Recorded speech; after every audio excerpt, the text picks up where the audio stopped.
சஷ்டியில் விரதம் இருந்து குழந்தை வரம் கேட்டால் குழந்தை பிறக்கும், அது உண்மையா? சஷ்டி அப்படின்னா ஆறு, ஆறு அப்படிங்கன்னா ஆறுமுகனார். அந்த ஆறுமுகனார் தான் முருகன். இன்னும் குறிப்பிட்டு சொல்லணும்னா ஆண் குழந்தையே கிடைக்கும்.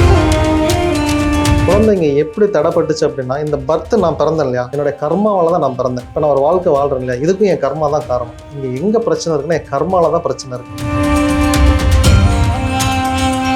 அப்போ நான் என்ன பண்ணியிருக்கேன் அப்படின்னா, போன ஜென்மத்தில் இல்லைன்னா என்னுடைய முன்னோர்கள் ஏதோ ஒரு குழந்தை பிறக்கிறதுக்கு இடையூறாக இருந்திருக்காங்க. அந்த வழியை எனக்கு கொடுக்கணும்னு சொல்லி எனக்கு இன்னைக்கு சாப்பிட்ட உடனே வெத்தலை பாக்கு போடுங்க, சீக்கிரமாக கரு உருவாகும். இந்த ஹார்மோன்ஸ் எல்லாம் எல்லாமே ஜெனட்டிக் சார்ந்த எந்த பிரச்சனைகளுமே வராது. சட்டியில் இருந்தால் தான் அகப்பையில் வரும். நாம் என்ன நினச்சோன்னா சட்டின்னு ஒன்று இருக்குது, சட்டியில் இருந்தால் அகப்பைனா ஒரு கரண்டி, கரண்டியில் வரும். இல்லை, ஆக்சுவலி அதுக்கு உண்மையான பொருள் சஷ்டியில் இருந்தால் அகப்பையாகிய கர்ப்பப்பையில் குழந்தை வரும் அப்படிங்கிறது பழமொழி. சஷ்டியில் விரதம் இருங்க, கிருத்திகை நட்சத்திரத்தில் விரதம் இருங்க, செவ்வாய்க்கிழமை விரதம் இருங்க, ஆண் குழந்தை நிச்சயமாக பிறக்கும். பெண் குழந்தை வேணும்னா அந்த முருகன்கிட்ட கேளுங்க, பெண் குழந்தைய உங்களுக்கு கொடுப்பார். நீங்கள் கேட்கறத கொடுப்பார். ஐயா வணக்கம். கிழக்கே சித்தன மூலமாக குழந்தைகள் இல்லாதவங்க சஷ்டியில் விரதம் இருந்து குழந்தை வரம் கேட்டால் குழந்தை பிறக்கும், குழந்தை வரம் கிடைக்கும் அப்படின்னு சொல்கிறாங்க. அது உண்மையா? அப்படி இது உண்மை அப்படிங்கிற பட்சத்தில் அது என்ன மாதிரியான விரதங்கள் இருக்கணும்? ஸோ அதுக்கான முறைகள் என்ன, அதை பற்றி சொல்லுங்கள். நிச்சயமாக சஷ்டி விரதம் இருக்கிறவங்களுக்கு குழந்தை பாக்கியம்ங்கிறது கிடைக்கும். இன்னும் குறிப்பிட்டு சொல்லணும்னா ஆண் குழந்தையே கிடைக்கும். இது எப்படி நடக்குது அப்படின்னா முருகனுடைய திரு அருளால் நடக்குது. சஷ்டி அப்படின்னா ஆறு, ஆறு அப்படிங்கன்னா ஆறுமுகனார். அந்த ஆறுமுகனார் தான் முருகன். முருகன் அப்படின்னா செவ்வாய், செவ்வாய் அப்படின்னா ஹீட்டு தான் ஒரு குழந்தை பாக்கியத்தை தடை பண்ணக்கூடிய ஒரு விஷயம். இந்த உடம்புல இருந்து நீங்கள் ஹீட்டை ரெடியூஸ் பண்ணிட்டீங்க அப்படின்னா சீக்கிரமாக கர்ப்பங்கிறது ஒன்று சேர்ந்துடும். இந்த ஆறுமுகனார் இருக்கார் இல்லையா, இவர் எப்படி உருவானார்னு ஒரு கதை இருக்கும் இல்லையா, இவர் எப்படி பிறந்தார் அப்படின்னு. இவர் சிவனுடைய 6 பிண்டங்களா 6 பாத்திரத்தில் வச்சுட்டாங்க. இவர் டெஸ்டிவ் பேபி மாதிரி உருவாக்கப்பட்டவர் தான் இவர். அப்படி 6 பிண்டங்களாக வச்சுட்டாங்க.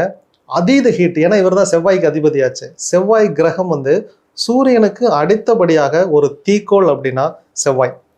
அப்போ இவ்வளோ ஹீட்டாக இருக்கிறது எப்படி ஒரு கருவாக உருவாகும்? கருவாக உருவாகவே இல்லை. அப்போ பார்வதி அம்மையார் பார்க்குறாங்க, இல்லை இந்த 6மே தனித்தனியாக இருந்தால் கரு உருவாகாது, இந்த 6ஐயுமே ஒன்றாவே சேர்க்கணும், சேர்ந்து இது அதிகப்படியான குளிர்ச்சியில் வைக்கணும், அப்படி வச்சாதான் இது ஒரு குழந்தையாக மாறும் அப்படிங்கிறாங்க. தன்னுடைய மொத்த குளிர்ச்சியுமே ஒன்று திரட்டி இந்த 6 பிண்டத்தையும் ஒன்றா சேர்த்துறாங்க. அங்கே தான் ஆறுமுகனார் உருவாகுறாங்க. இதைத்தான் எளிமையாக சொல்கிறோம், சஷ்டியில் விரதம் இருங்க.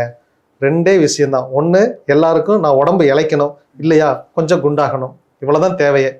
நீங்கள் உடம்பு இளைக்கணும் அப்படின்னா சஷ்டியில் விரதம் இருங்க. இல்லை நான் கொஞ்சம் குண்டாகணும்னு ஆசைப்பட்றேன் அப்படின்னா சதுர்த்தியில் நீங்கள் விரதம் இருங்க. இதை எப்படி ஞாபகம் வச்சுக்கிறது அப்படின்னா, விநாயகர் சதுர்த்தி ஞாபகம் வச்சுக்கோங்க.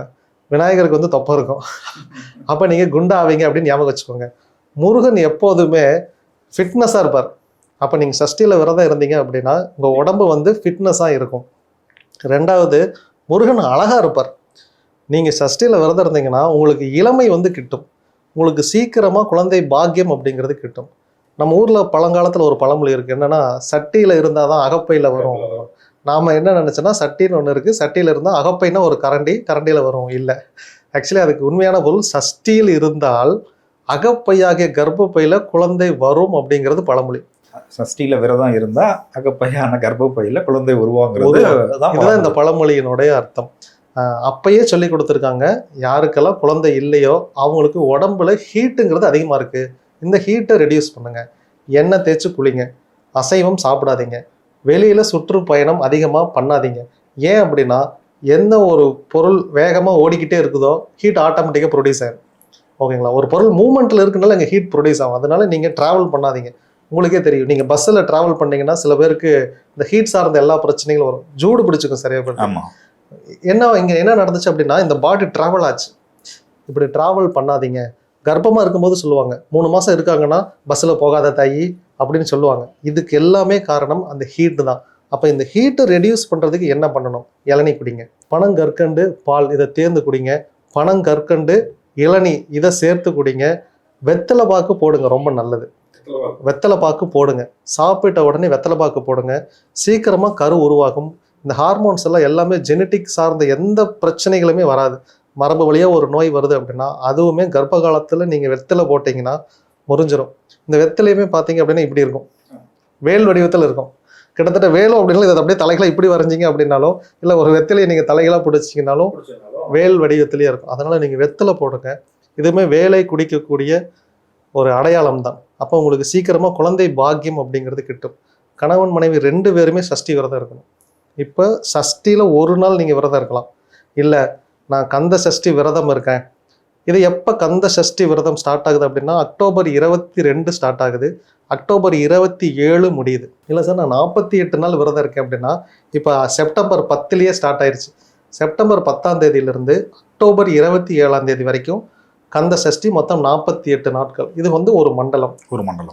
ஏன் நான் 48 நாள் இருக்கணும் அப்படின்னு கேட்டிங்கன்னா, இந்த 48ங்கிறது ஒரு மண்டலம். அதாவது இந்த உடலை இப்போ எனக்கு வந்து ஒரு மது அருந்துற பழக்கம் இருக்குது, இதன்றது நான் விடுபடணும்னு நினைக்கிறேன் அப்படின்னாலும் ஏதாவது ஒரு கெட்ட பழக்கத்துல ஒரு மண்டலம் வந்து அதை அனுசரிச்சிங்கனாலே உங்களுக்கு வந்து அது இந்த உடம்பு வந்து அடாப்ட் ஆயிரும்.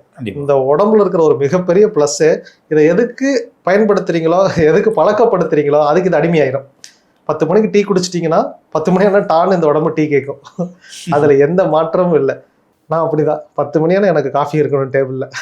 இதுதான் இந்த உடம்பை எதுக்கு பழக்கப்படுத்திட்டீங்களோ அதுக்கு இது பழகிடும். ஒரு மண்டலம் விரதம் இருந்தீங்கன்னா உங்கள் உடலானது இப்போ தூய்மையானதாக மாறும்.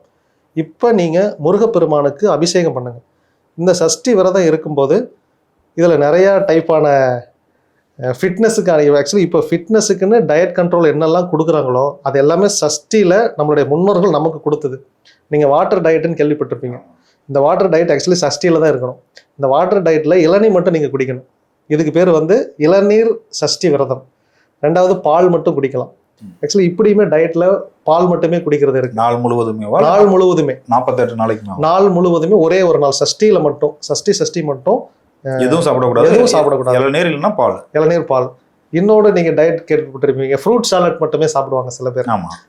பழங்கள் மட்டுமே சாப்பிடக்கூடிய சஷ்டி விரதம் இருக்கு. அதுலேயுமே பூம்பழம் மட்டுமே நீங்கள் சாப்பிட்டு ஒரு சஷ்டி முழுவதும் இருந்தீங்க அப்படின்னா ஹீட் ரெடியூஸ் ஆயிடும். சில பேர் வந்து சஷ்டியில் பகல் முழுவதும் சாப்பிட மாட்டாங்க, நைட்டு ஒரு வேளை மட்டும் சாப்பிடுவாங்க. சில பேர் ஒரு சிந்தி இருப்பாங்க, காலையில் ஒரு வேளை மட்டும் சாப்பிட மாட்டாங்க, மீதி 2 வேளையுமே சாப்பிடுவாங்க. இது சஷ்டியில் மட்டும் செய்வாங்க. நீங்கள் சஷ்டியில் செய்யலாம், செவ்வாய்க்கிழமை செய்யலாம், கிருத்திகை நட்சத்திரத்தில் செய்யலாம். இதெல்லாம் செஞ்சீங்க அப்படின்னா உங்கள் உடல் உஷ்ணம் அல்டிமேட்டாக குறையும். சீக்கிரமாக உங்களுக்கு கர்ப்பப்பை வந்து வலுவடையும். இந்த கிருத்திகை நட்சத்திரம் ஒன்று இருக்கு இல்லையா, அது வந்து கர்ப்பப்பையில் கரு உருவாவதற்கான மிகச்சிறந்த ஒரு நட்சத்திரம். அந்த நட்சத்திர நாளில் நீங்கள் இணையிறதுமே சீக்கிரமாக உங்களுக்கு குழந்தை பிறப்பை ஏற்படுத்தி கொடுக்கும். இது எல்லாத்தையும் ஒருங்கே வச்சிருக்கக்கூடிய ஒரு கடவுள் தான் முருகப்பெருமான். அதனால தான் நீங்கள் முருகப்பெருமானை வேண்டுனோடனே உங்களுக்கு குழந்தை பிறக்குது. நான் திருச்செந்தூர் போனேன், குழந்தை பிறந்துச்சு. மருத்தமலை போனேன், குழந்தை பிறந்துச்சு. அங்கே போய் நீங்கள் இதே தான் பண்ணீங்க. சஷ்டி விரதம் இருந்தேன், பையன் பிறந்தான், அவனுக்கு சஷ்டின்னு பேர் வச்சேன், முருகன்னு பேர் வச்சேன், பொண்ணா பிறந்த சஷ்டிகான்னு பேர் வச்சேன். இன்னொரு விஷயம் ஒன்று சொன்னீங்க, என்னதான் ஆண் குழந்தையே பிறக்கும் சஷ்டியில் விரதம் இருந்தானே, அது எப்படி சாத்தியம்? ஏன் அப்படின்னா இது எல்லாமே ஆண் கிரகம். செவ்வாய் அப்படிங்கிறது ஆண் கிரகம். இந்த சஷ்டியில் நீங்கள் விரதம் இருந்தீங்கனாலும் இந்த உடல் அன்னைக்கு ஃபுல்லாக எதுக்கு தயாராகும் அப்படின்னா ஆண் தன்மைக்கு தயாராகிடும். அன்னைக்கு நீங்கள் கணவன் மனைவி இணையும் போது கூட உங்களுக்கு ஆண் குழந்தை பிறக்கிறதுக்கு தான் 90% வாய்ப்பு இருக்குது. அதனால் முருகன் அருளால் நிச்சயமாக எல்லாருக்குமே ஆண் குழந்தை பிறக்கும். ஆண் குழந்தை தான் வேணுங்கிறவங்களுக்கு இதுதான் சீக்ரெட். நீங்கள் சஷ்டியில் விரதம் இருங்க, கிருத்திகை நட்சத்திரத்தில் விரதம் இருங்க, செவ்வாய்க்கிழமை விரதம் இருங்க, ஆண் குழந்தை நிச்சயமாக பிறக்கும். பெண் குழந்தை வேணும்னா அந்த முருகன்கிட்ட கேளுங்க, பெண் குழந்தைய உங்களுக்கு கொடுப்பாரு. நீங்கள் கேட்கறத கொடுப்பார். குழந்தைக்காக நம்ம காத்திருக்கோம் அப்படின்னாலே குழந்தைங்க எப்படி தடைப்பட்டுச்சு அப்படின்னா, இந்த பர்த் நான் பிறந்தேன் இல்லையா, என்னுடைய கர்மாவால் தான் நான் பிறந்தேன். இப்போ நான் ஒரு வாழ்க்கை வாழ்கிறேன் இல்லையா, இதுக்கும் என் கர்மா தான் காரணம். எனக்கு திருமணம் நடந்தாலும் அதுக்கு என் கர்மா காரணம், எனக்கு குழந்தை பிறந்தாலும் என் கர்மா தான் காரணம். எனக்கு குழந்தை இல்லை அப்படின்னா இங்கே எங்கே பிரச்சனை இருக்குன்னா என் கர்மாவில் தான் பிரச்சனை இருக்குது. அப்போ நான் என்ன பண்ணியிருக்கேன் அப்படின்னா, போன ஜென்மத்தில் இல்லைன்னா என்னுடைய முன்னோர்கள் ஏதோ ஒரு குழந்தை பிறக்கிறதுக்கு இடையூறாக இருந்திருக்காங்க. அந்த வழியை எனக்கு கொடுக்கணும்னு சொல்லி எனக்கு இன்னைக்கு இதே தானே ஒருத்த வாழ்க்கையில் நடக்கிறப்ப நம்ம சொல்கிறோம். இப்போ அந்த அபார்ஷன்லாம் பண்ணுறாங்களே, எஸ், இதெல்லாம் வந்து பண்ணுறவங்க அடுத்த என்ன சொல்கிறது, அவங்க அடுத்த சந்ததிகளுக்கு வந்து இந்த மாதிரியான பிரச்சனையை கொடுக்கறதுக்கான ஒரு கர்மாவை சேர்த்து வைக்கிறாங்கன்னு அர்த்தம். இதுக்காக ஏங்குவாங்க. அவங்க இன்னைக்கு ஏன் அபார்ட் பண்ணாங்கன்னா, சில பேர் வந்து பார்த்துக்க ஆள் இல்லை அப்படிம்பாங்க.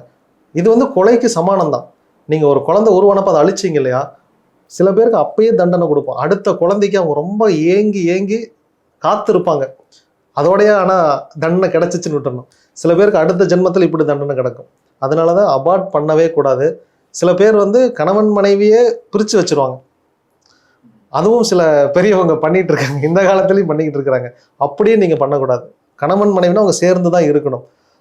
சில பேரெல்லாம் இன்னுமே அவங்க பர்சனல் லைஃப்ல எல்லாம் தலையிட்டு அவங்கள வாழவே விடாமலாம் பண்ணிட்டு இருக்காங்க. அப்படி பண்ணினாலும் அவங்களுக்கு குழந்தை பாக்கியங்கிறது பின்னாடி ரொம்ப பாதிக்கும். இப்போ ஒருத்தவங்க இந்த தவறுலாம் பண்றாங்கன்னா என்ன சொல்ற, அந்த கர்மா அவங்களுக்கு தானே, அதையும் அடுத்த சந்ததிகளை போய் பாதிக்கும். ஓகே, இப்போ என்னன்னா, அரசன் அன்று கொள்வான், தெய்வம் வந்து நின்று கொள்ளும். இப்போ நம்மளுக்கே நான் இன்னைக்கு பண்ண தப்புக்கு எனக்கு இன்னைக்கே தண்டனை கிடைச்சதுன்னு வச்சுக்கோங்களேன், என்னுடைய ஆயுள்னு ஒன்று இருக்கு இல்லையா, யாருமே இங்க பெருசா யாருமே வாழ மாட்டாங்க. அதனால இங்க அப்படி தண்டிக்கவும் கடவுளுக்கு விதி இல்லை. என்னுடைய ஜாதகத்துல இப்ப என்ன தசாபுத்தி ஓடுது, எனக்கு தண்டிக்கிறதுக்குன்னு ஒரு காலம் இருக்கு, எனக்கு சுக்கிரதசைன்னு ஒண்ணு இருக்கு, எனக்கு யோகாதிபதிகள்னு ஒண்ணு இருக்கு, பாதக அதிபதிகள்னு ஒண்ணு இருக்கு, மாரக அதிபதினு ஒண்ணு இருக்கு, எனக்கு வியாதி எப்ப வரணும்னு இருக்கு, மரணம் எப்ப வரணும்னு இருக்கு, எனக்கு திருமணம் எப்ப நடக்குன்றது, அந்தந்த காலகட்டங்கள்ல தான் அதே மாதிரி அடுத்த ஜென்மம்னு ஒண்ணு இருக்கு. இன்னைக்கு நான் பண்ற தப்பெல்லாம் கடவுள் மறந்துட்டான்னு இல்லை, எழுதி வச்சிருக்கான். இந்த ஜென்மத்தை நீ பண்ற, நான் அடுத்ததுல தீர்த்துக்கிறேன். இதுக்கு தண்டனைக்குரிய காலம்னு ஒண்ணு எப்போ வருதோ அப்ப எல்லாத்தையும் சேர்த்து வச்சு அவன் பழி தீர்த்துருவான். தீர்க்காமல் இருக்கவே மாட்டான். இன்னைக்கு இதுதான் இங்க எல்லாருக்கும் நடந்துகிட்டு இருக்கு. இதுக்கு குழந்தை உங்களுக்கு சீக்கிரம் கிடைக்கணும்னா நீங்க கர்ப்பிணி பெண்களுக்கு உதவி பண்ணுங்க. இப்ப ஜிஹெச் போங்க, அங்க வந்து குழந்தைக்கு பால் கூட வாங்க முடியாம காசு இல்லாம இருப்பாங்க, அவங்களுக்கு நீங்க பால் வாங்கி கொடுங்க, அந்த குழந்தைக்கு ட்ரெஸ் வாங்கி கொடுங்க, பரிகாரம். ரெண்டாவது, இது மனுஷனுக்கு மட்டும்தான் செய்யணுமா? இல்லை, நீங்க தெரு நாய்களுக்கு கூட பண்ணலாம். தெரு நாய் குட்டி போட்டுருச்சு, அந்த குட்டிக்கு நீங்க ஒரு பிஸ்கெட் வாங்கி போடுங்க, பால் வாங்கி கொடுங்க. 2 குட்டியை உங்களால வளர்த்த முடியும் அப்படின்னாலும் நீங்க வளர்த்துங்க. சில பேருக்கு ஜாதகத்துல எப்படி இருக்குன்னா, முதல் குழந்தை உருவாகாது அப்படின்னு இருக்கும். பட் அதாவது முதல் குழந்தை உருவாகி இறந்துரும், 2வது குழந்தை நல்லபடியா இருக்கும் அப்படின்னு இருக்கும். அதனாலதான் சில பேருக்கு ஒரு ஃபர்ஸ்ட் தடவை அபார்ட் ஆகி 2வது குழந்தை அவங்களுக்கு பிறக்கும். நீங்க மனசு விட வேண்டாம், முதல்ல ஜாதகத்தை போய் பாருங்க. ஜோதிடர்கிட்ட சில பேருக்கு 2வது குழந்தை அபார்ட் ஆகுன்னு இருக்கும். அப்படின்னா 2 தடவை அபார்ட் ஆச்சு, 3வதா தான் இந்த குழந்தை பிறந்துச்சு அப்படின்னு சொல்லுவாங்க. சில பேர்லாம் இருக்காங்க வரிசையா என்னன்னா, அவங்க குழந்தை உண்டாகுது அப்படின்னா குழந்தைக்காக ரொம்ப ட்ரை பண்றாங்க, குழந்தை உண்டாகுது, ஆனா தொடர்ந்து வந்து அபாயிண்ட் ஆகிட்டே இருக்கு அப்படின்னா அவங்களுக்கு என்ன மாதிரியான ஒரு கர்மா இருக்கு? ஓகே, அவங்களுக்கு என்னன்னா எத்தனை குழந்தை இப்படி அபார்ட் ஆகும்னு ஜாதகத்துல இருக்கும். அது அந்த கர்மா முடிஞ்ச உடனேயுமே அடுத்த குழந்தை அவங்களுக்கு நல்லபடியா பிறக்கும். இதை பைபாஸ் பண்ண முடியுமா அப்படின்னு கேட்டீங்கன்னா, நீங்க ஒரு குழந்தைய கருவில் அழிக்கிறதே ஒரு குற்றம், பாவம் அப்படின்னு ஒரு விஷயத்த சொல்றாங்க. ஆட்டோமேட்டிக்காக அது வரிசையாக பண்ணிட்டு இருந்துச்சுன்னா அது இவங்களுக்கும் அந்த உடம்பு ரீதியாகவும் மன ரீதியாகவும் பயங்கர பாதிப்பை ஏற்படுத்தும். நிச்சயமா இதுவும் ஒரு வகையான இவங்களுக்கு தண்டனை தான். இன்னொன்று, இந்த குழந்தை இறந்த பாவம் இவங்க அக்கௌண்ட்ல சேராது. ஒருவேளை இப்படி அபார்ஷன் நடக்காம இருக்கணும் அப்படின்னு நீங்க நினைச்சீங்கன்னா, அதுதான் இதை நீங்க பைபாஸ் பண்ணணும் அப்படின்னா, நீங்க ஒரு குழந்தைய தத்துக்கு எடுத்துருங்க. ஒரே நாள், இன்னைக்கு தத்துக்கு வாங்குங்க, நாளைக்கு தத்து மீண்டும் கொடுத்துருங்க. அப்படின்னா என்னாச்சுன்னா, உங்களுக்கு ஒரு குழந்தை வந்துச்சு, அது போச்சு, விதியில இருந்து என்ட்ரி ஆயிருச்சு. இது நடக்கலைன்னா என்ன ஆகும் அப்படின்னா, ஒரு குழந்தை உருவாகி அழியும். அது எப்படி தத்து வாங்கிட்டு கொடுக்க முடியும்? ஒரு குழந்தைய வந்து தத்து கொடுக்க கோவில்ல வந்து சூரிய பகவான் கோவில்லையும் சிவன் கோவில்லையும் குலதெய்வ கோயில்லையுமே இந்த தத்து கொடுக்குற முறை இன்னைக்கும் இருக்கு. நீங்க உங்க குலதெய்வ கோயில் இல்லைன்னா கோயம்புத்தூர்ல வந்து மதுக்கரையில வந்து சூரிய பகவான் கோவில் இருக்கு, இதுக்குன்னே சிறப்பாகவே பண்றாங்க. அந்த கோவிலுக்கு போய் உங்க சொந்தக்காரங்களே தங்கச்சி குழந்தை அண்ணன் குழந்தை இருந்துச்சு அப்படின்னா நீங்களே தத்துக்கு வாங்குறீங்கன்னா, இப்போ உங்களுக்கு முதல் குழந்தை வந்து வந்துருச்சு, அடுத்த நாள் நீங்க தத்து கொடுத்தப்ப அந்த குழந்தை போயிருச்சு, இப்ப இதுதான் உங்க ஜாதகத்துல இருந்துச்சு, உங்க முதல் குழந்தை வந்து போயிருச்சு. அப்ப இங்க அபார்ட்டுங்கிறது ஒண்ணு தடுக்கப்படுது, உங்க உடல் ஆரோக்கியங்கிறது பாதுகாக்கப்படுது, நீங்களும் கஷ்டம் இல்லாம ஒரு கண்டத்தையே தாண்டிட்டீங்க, அடுத்த குழந்தை நல்லபடியா பிறக்கணும் உங்க ஜாதகத்துல இருக்கு, அது பரிபூரணமா நடக்கும் அப்படிங்கிறது ஒரு சூட்சமம். அதை பைபாஸ் பண்ணி போகலாம். கண்டிப்பாக சஷ்டியில் விரதம் இருந்தால் மட்டும் பத்தாது, நீங்கள் ஜாதகத்தை பார்த்து உங்களுக்கு எந்த மாதிரியான விஷயங்கள் இருக்குது அதை வந்து நீங்கள் நிவர்த்தி பண்ணிவிட்டு சஷ்டியில் விரதம் இருந்தீங்கன்னா நீங்கள் நினச்சது நடக்குங்கிறதா நீங்கள் சொல்கிறீங்க. உங்கள் கர்மாவை வந்து நீங்கள் கழிக்கணும். கர்மாவை கழிச்சா நிச்சயமாக குழந்தை பாக்கியங்கிறது கிடைக்கும். கண்டிப்பாக. நன்றி. கேளை கிருஷ்ணன் நமோ நம.